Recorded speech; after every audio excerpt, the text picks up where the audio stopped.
Welcome to the third segment of what we've entitled Hebrew Bible Old Testament Interpretation. Again, I want to do sort of a synopsis to try to help us understand what we're trying to do.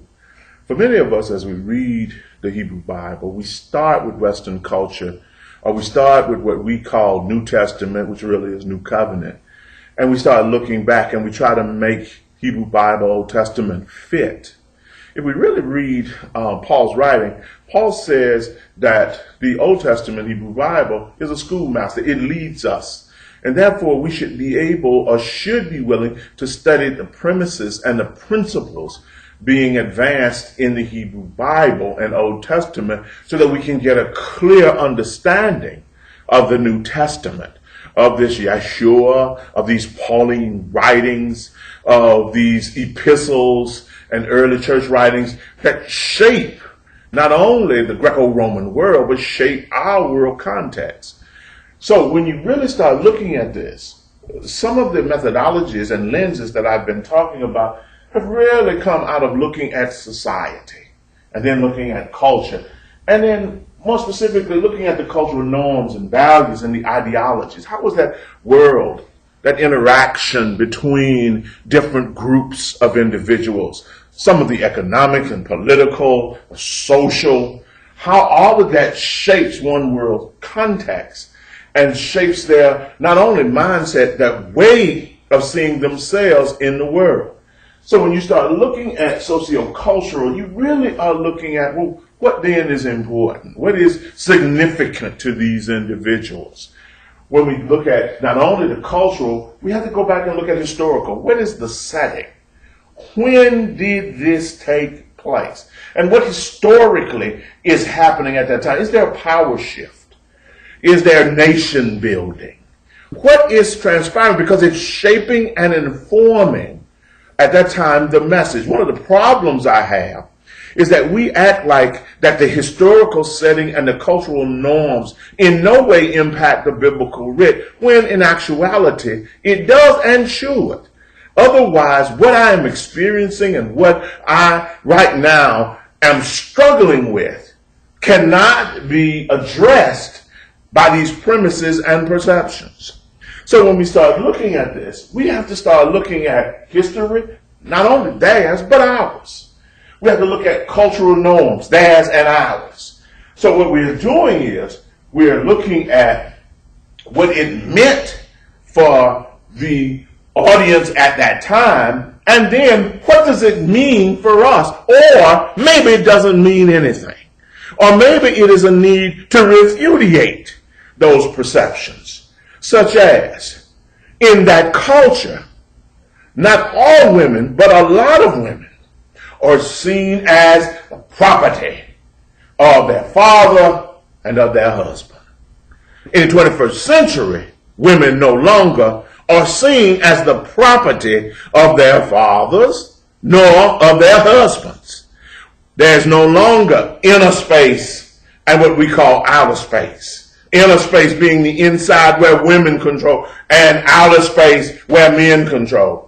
So we have these shifting mores. We have these shifting norms. How then do we take a biblical writ that is shaped by this, framed in this, and then begin to talk about these understandings when most women have careers of their own, or they no longer are sitting around waiting on some man to provide them with resources, particularly in our climate of today, when more women, contrary to what a lot of conservative, what we would call interpreters or prognosticators, or these news and media personalities are trying to tell us that women should just get barefoot and pregnant and get back in the house.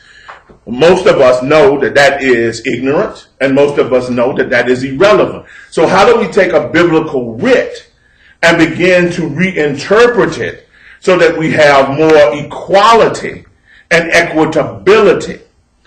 How then do we not only do that, but how do we begin to talk about our children and children's rights? That our children are not our property to beat half to death. that our children are not, with particularly because we do not live off the land, our children no longer are necessary for us to continue to produce or to cultivate or to harvest. So what then is the role of children? As we look at these cultural norms, these values, we begin to start wrestling with them. We understand what they meant, but what do they mean today, and how can they be applicable in our 21st century reality? Also, how do we deal with the shifts in agrarian culture and society based upon what we would call agricultural and herds? How do we deal with that? How do we understand that when our society is more technologically advanced, that we deal with more of a world context and information and the World Wide Web? How do we train our children not only to engage in this, but to be protected from some of these predators that utilize this kind of technology and technique to steal them and rob them of their personhood? And that's not always those that are their enemies. Sometimes it's those in their homes. So how do we begin to talk about technology and to challenge it when it, some scholars would say, has made us post-human? So as we start looking at some of this, we begin to start asking hard questions, not just of the text, but of ourselves and of our time. We also want to look at setting in life. We want to look at what was meant by the writer, what it means in our present day society.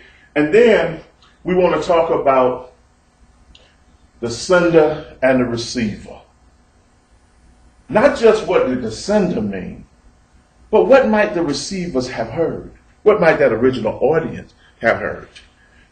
And one of the things that I did not even write on the board, is the bias of the writer. That the writer has a political, social, and economic agenda.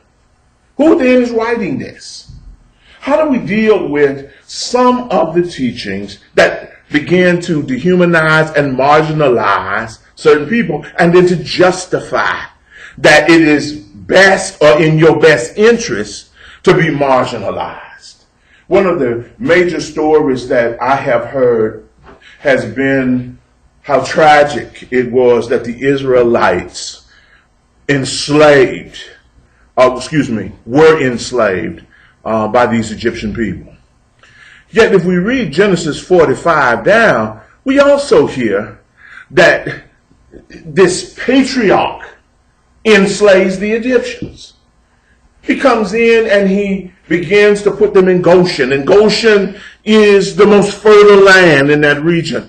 And so they now control the fertile land. And he sets up a system where they have to take it to the temple being supported by the king. And so when those resources come in, they're under control of the king, and they're under control, but Pharaoh. They're under the control of Pharaoh, and they're under the control of Joseph. Yet Joseph then comes back and says, I am father to Pharaoh. I am Lord of his house and master of Egypt. In all of these etymological meanings, it means that Joseph is in charge. In other words, Joseph is saying he's got the title, but I've got the power, and he controls it to the point that when the struggles come on, or what he calls famine, Israel is flourishing, and Egypt is losing its space and place in the world which it has led. And then you start asking yourself, well, wait a minute, as I continue to read the story, I'm starting to see Egypt being gentrified, giving up their land, giving up their resources, giving up everything that would keep them autonomous. They give it to Joseph. Joseph then begins to hand them out what he thinks they need to survive. And all of a sudden, Egypt is now enslaved. Maybe we who have been marginalized by the top 2% might want to take a look at it when you start allowing other entities to control your viability and your autonomy. So a part of reinterpreting the text is to use politics and economics to hear that God wants you to be free and not enslaved. Thank you.